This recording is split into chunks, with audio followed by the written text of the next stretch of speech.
Okay, back to it. Okay, so linings, super quick.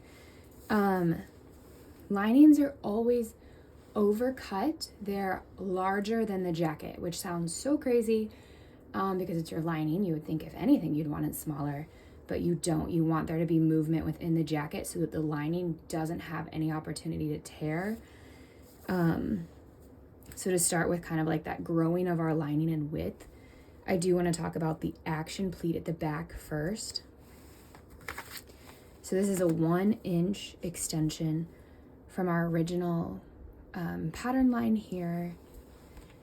And the super nice thing about this, it is just a straight line down really to waist. Straight line down, 1-inch extension. And your shoulder, you want this to come out by a 1/2 inch. So you're gonna see where we're gonna make this up here in a bit. But come out a 1/2 inch at your shoulder, and the remainder of this body will bump out by 1/8 of an inch. And then I like to finish my lining at the same point that I have here, and I give it a 1/2 inch seam allowance. Some people will, I'm talking about like our book that we're using in class, it'll have you make notch points a 1/2 inch above your actual like original pattern line, and then give a 1-inch hem allowance to your lining. Like, why?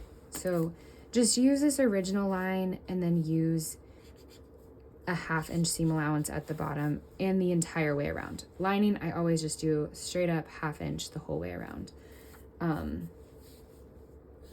And this is going to help us create kind of like a bellow inside. So you're gonna have like a little bit of a bubble. Again, just because I'm talking about like you want that lining to be larger than the jacket itself. So it will have a little bit of a bubble here at the bottom at the hem. And again, I will show you guys that in sewing because there's just so much to talk about when making a jacket. For your underarm here, we want to push this up by a 1/2 inch. So you're gonna come to 0 at these points, but definitely bring that line up here.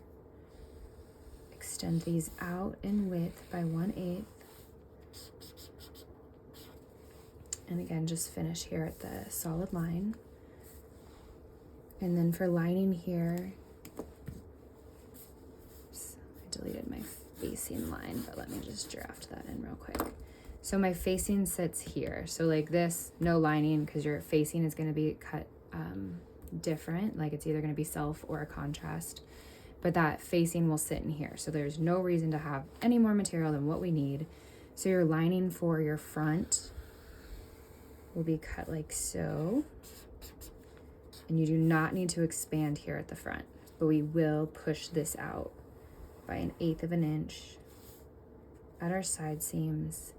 And then again, a 1/2 inch at the shoulder, and then blend it to 0 at mid armhole.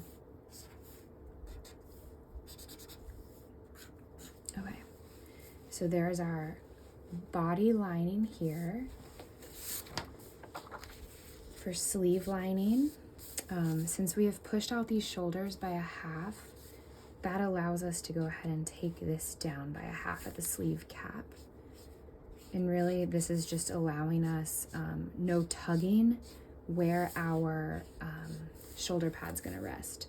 So it just gives us a little more ease within the body here where that shoulder pad will be. So again, down a 1/2, magic numbers, 1/2 and 1/8. So widen this by 1/8 each side of your sleeve. And then to allow this sleeve pattern to kind of talk to the underarm side panel body here, we want to lower this by a 1/2 inch. So again, keep it at 0 at these 2 points, but lower to 1/2 here. Super nice thing about lining is you do not need to cut your vents. With the cap off this marker so it's a little dry. But yeah, no vents for lining because what you want to see finishing the vents is your self material. That's the whole point of it. So a lot going on. I think that's it. So yeah, I'll share my PDF in class, and hopefully we'll get grooving, and let me know if you have questions.